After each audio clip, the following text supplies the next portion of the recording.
They signed my DNR while I was fully conscious. 2 weeks later, I handed them their ruin in front of 300 people. Pull the plug, Claire. Do it before the morning shift changes. That was my wife's voice, Olivia, the woman I had shared a bed with for 25 years. I was lying in a critical care bed at Savannah General, completely trapped inside a shattered body, eyes sealed shut by trauma, but my hearing was dangerously sharp. Then my 26-year-old daughter Claire chimed in. Her voice didn't shake at all. It was entirely transactional. If we sign the refusal of aggressive treatment now, the lawyers say the estate bypasses probate within 30 days because of the joint trust structure. We need this wrapped up before the financial quarter ends, Mom. I wanted to roar. I wanted to smash through the medical monitors, wrap my bare hands around their necks, and remind them exactly who built every single wall of the luxury world they slept in. Instead, I lay perfectly still. My heart rate monitor beeped in a steady, pathetic rhythm. A heavy truck had smashed my sedan into a concrete divider on Route 95 on a rainy Thursday night, and my family assumed the impact had turned my brain to mush. They thought I was a vegetable. They thought they were inheriting a fortune. They made a multi-million-dollar mistake, and I am going to make sure it destroys them completely. You don't know what true silence is until you are forced to listen to the people you love plan your funeral like a corporate merger. For 4 more days, I became a ghost in my own ICU room. They didn't even pretend to grieve when the doctors left the room. On Saturday afternoon, my stepson Julian walked in. I raised him since he was 5 years old. I paid his Ivy League tuition, bought his first apartment, and made him the vice president of my company, Vanguard Marine Solutions. He walked right up to my bedside, knocked his knuckles against the guardrail, and spoke to Olivia. The commercial docks in Brunswick can be liquidated to a European buyer by next month, Julian said, his voice completely casual. I already spoke with their broker. We are looking at a clean $4 million in cash. Olivia snorted. Make sure the paperwork doesn't require his physical signature. Claire can handle the notary stamp. She knows a guy who doesn't ask questions. My daughter Claire laughed. It was a wet, ugly sound. Just make sure my gallery accounts are cleared first, she said. I am not letting his outstanding business debts freeze my assets. Then Olivia dropped the real anchor. Marcus is waiting for me at the hotel down the street, she whispered. I told him we are just waiting for the final signature from the attending physician. I want this over with, Julian. Sign the non-resuscitation order tonight. Marcus, a 32-year-old real estate developer I had personally loaned $100,000 to for a local commercial project. My wife was sleeping with him while my body was fighting for every single breath. The sheer, unadulterated fury that washed over me in that bed should have killed me. My chest felt like it was burning through the sheets, but I didn't let the monitors spike. I forced my mind into a dark, cold place. I am a logistics man. I built a marine shipping empire from a single rusty crane and 2 rented trucks. I know how to calculate weight, distance, and impact. If I reacted now, they would call a crooked lawyer, exploit a legal loophole, and walk away with half of my life work. No, I needed to let them think they were winning. On the 9th day, the paralysis finally cracked. It was 4 o'clock in the morning. The room was dark, and the only person there was a young resident checking my IV line. I opened my eyes, looked him dead in the face, and gripped his wrist with everything I had. He gasped, dropping his clipboard. "Do not call my family," I whispered, my voice sounding like gravel grinding in a blender. "Call the chief of medicine, right now." By the time Olivia and Claire strutted into the room 2 hours later, carrying expensive coffee and wearing oversized sunglasses, I had already spent an hour with the hospital administration and my personal security team. But when my family approached the bed, I gave them the performance of a lifetime. I slurred my words. I let my left eye drift. I blinked slowly, looking at them with the vacant, hollow stare of a man whose mind was permanently fractured. "Oh, Austin," Olivia cried, dropping her purse and rushing to my side. She pressed her face against my shoulder, sobbing loudly. It was an Oscar-worthy performance. "The doctors told us you might never wake up. We were praying for a miracle every single second." I could smell the expensive gin on her breath from the night before.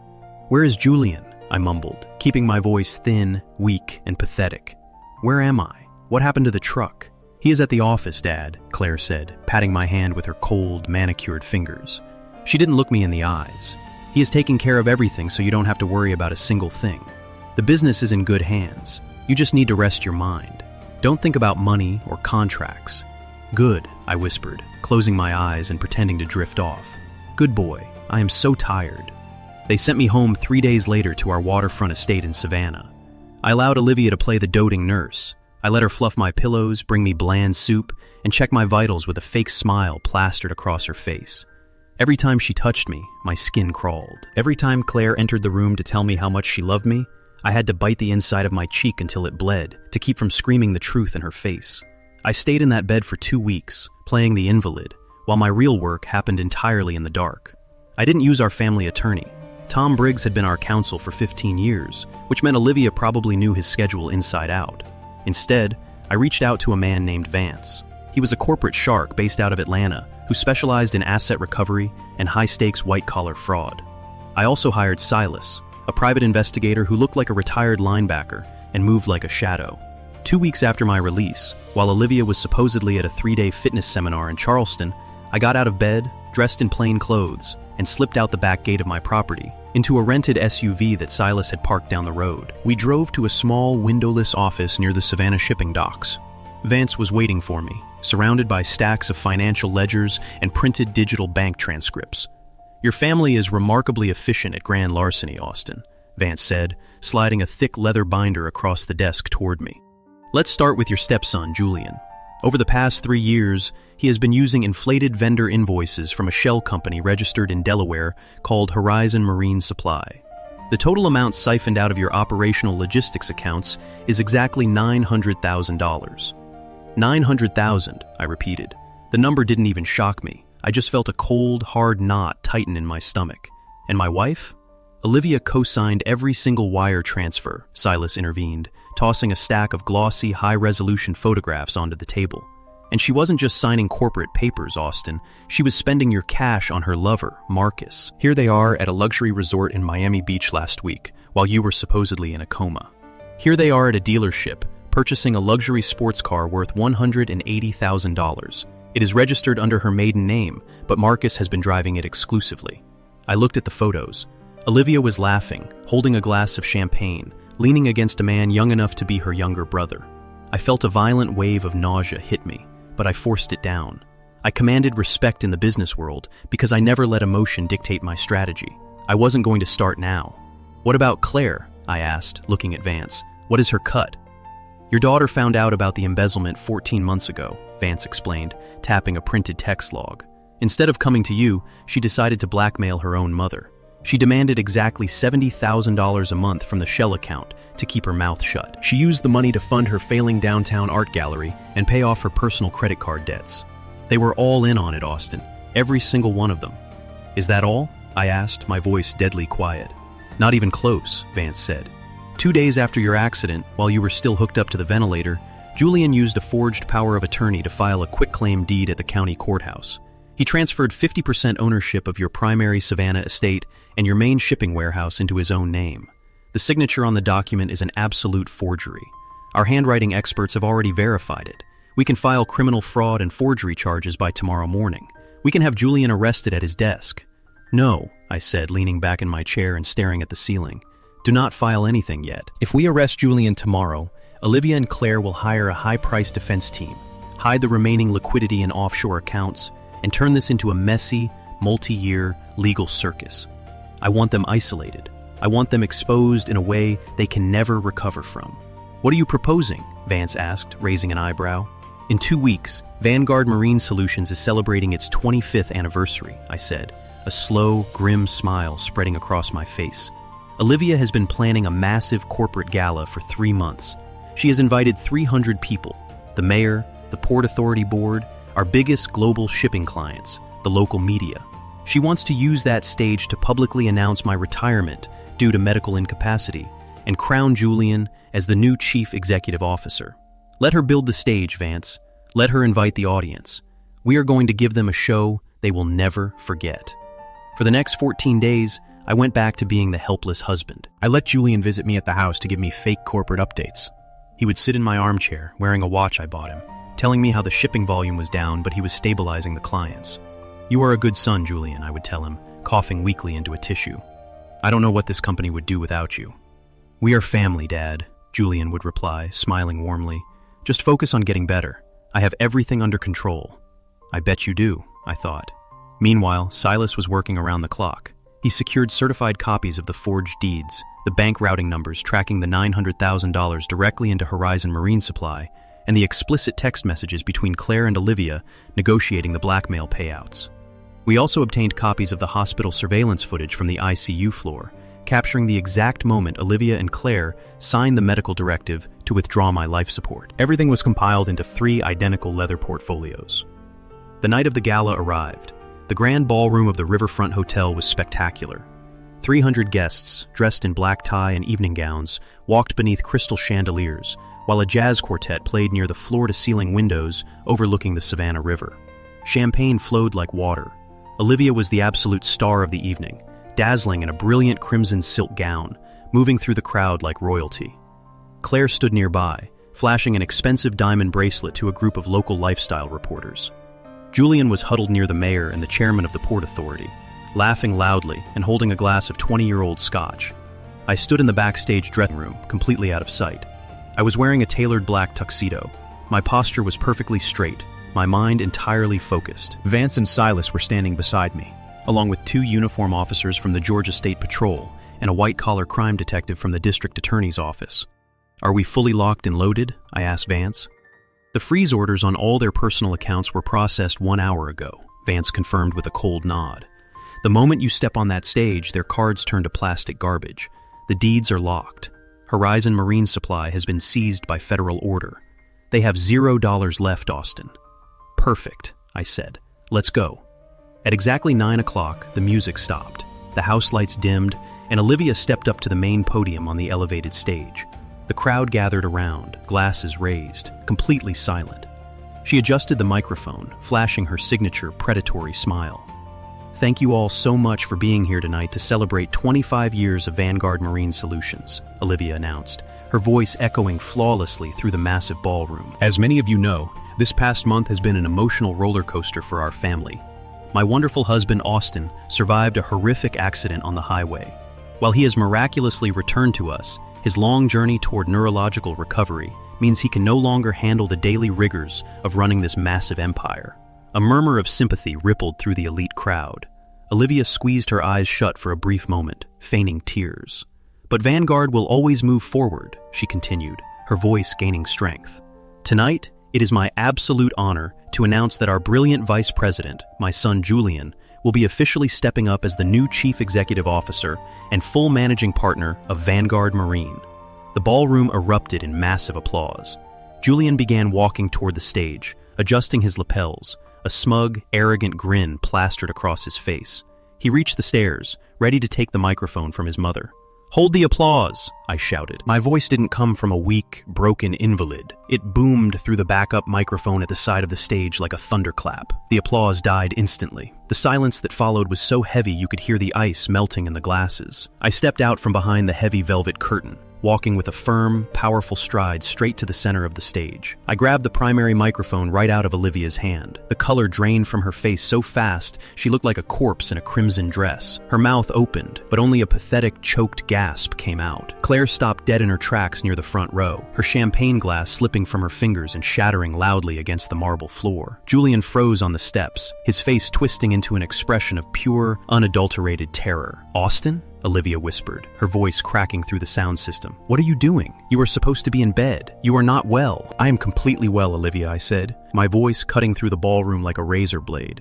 In fact, my mind has never been sharper in my entire 54 years of life. I turned to face the 300 guests. The mayor was staring at me with wide eyes. The corporate clients were whispering frantically. "Ladies and gentlemen," I said into the microphone, looking out at the crowd, "I want to thank you all for coming to celebrate 25 years of my hard labor. But before we crown the new king of Vanguard Marine, I think the citizens of Savannah deserve to know exactly how my family operates behind closed doors. Exactly 30 days ago, I was lying in an ICU bed, paralyzed but fully conscious. My eyes were closed, but my ears worked perfectly. And do you want to know what my loving wife and daughter were discussing at my bedside?" "Austin, stop this right now," Julian yelled, trying to charge up the stairs. "You are having a medical episode." Silas stepped out from the wings, his massive frame completely blocking the stairs. He grabbed Julian by the shoulder, pressing him down with an iron grip. "Let him speak, Julian," Silas said, his voice carrying across the front rows. As I lay there, unable to move, My beautiful wife, Olivia, told my daughter to pull the plug. I continued, my voice steady, measured, and completely devoid of mercy. They didn't want to wait for my recovery because they had a quarterly tax deadline to meet. They wanted to bypass probate so they could divide my assets immediately. My daughter Claire here was worried that my business debts would interfere with her boutique art gallery. "Dad, please," Claire shrieked, her face turning bright red as hundreds of high society eyes turned to look at her. "You are humiliating us." "No, Claire, you humiliated yourself when you blackmailed your own mother for $70,000 a month to cover up the fact that she was helping Julian rob my company," I roared, dropping the diplomatic tone completely. The crowd gasped. The murmurs turned into a deafening roar of whispers. "Let's talk about the numbers, shall we?" I pulled 3 leather portfolios from the podium shelf and slammed them down on the wood. Over the past 3 years, my vice president Julian, alongside my wife, siphoned exactly $900,000 out of Vanguard Marine operational funds into a fraudulent shell company. I have the routing numbers right here. I have the forged signatures right here. 2 days after my crash, while I was fighting for my life on a ventilator, Julian used a forged power of attorney to steal 50% of my personal estate. Julian was shaking violently now, his face pale as chalk. "And let's not forget my lovely wife Olivia," I said, turning my eyes directly onto her. She couldn't wait for the machines to be turned off because her 32-year-old lover, Marcus, was waiting for her at the hotel down the street, a lover she funded using my corporate accounts. I have the hotel receipts, the surveillance photos, and the titles to the sports cars right here in these folders. Olivia sank to her knees right there on the stage. She didn't look at the crowd. She covered her face with her hands, sobbing uncontrollably, her expensive red dress pooling around her like spilled wine. Vance stepped forward, taking the microphone from my hand. He looked directly at the front row where the district attorney's investigator was standing. "Detective, the portfolios contain certified bank records, handwriting analysis of the forged deeds, and full-text admissions of grand larceny, embezzlement, and corporate fraud," Vance announced clearly. The 2 state troopers marched onto the stage. The first officer walked straight to Julian, pulled his arms behind his back, and clicked a pair of steel handcuffs around his wrists in front of the entire elite crowd. The second officer stepped over to Olivia, ordering her to stand up. She stumbled, her heels clicking weakly against the stage as her hands were secured behind her back.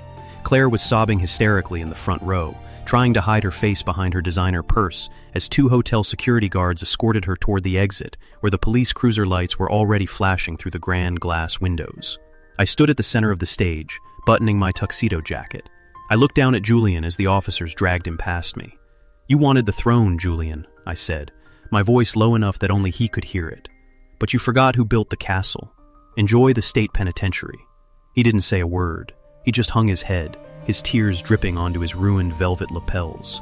I picked up a glass of champagne from the podium, raised it high, and looked out at the stunned, silent crowd of 300 people. "The food is paid for, ladies and gentlemen," I said with a calm, genuine smile. "Please, enjoy the rest of your evening. Vanguard Marine Solutions is still open for business, and under my exclusive management, it isn't going anywhere." I drained the glass, set it down on the podium, and walked off the stage without looking back once. Outside, the Savannah night air was cool and crisp. Silas had my personal truck waiting by the curb, fully packed with my clothes, my documents, and my life. I climbed into the driver's seat, started the engine, and pulled away from the Riverfront Hotel, leaving the flashing blue lights of the police cars behind me. My phone buzzed on the passenger seat. It was a text from an unknown number, likely Claire using a friend phone. I didn't open it.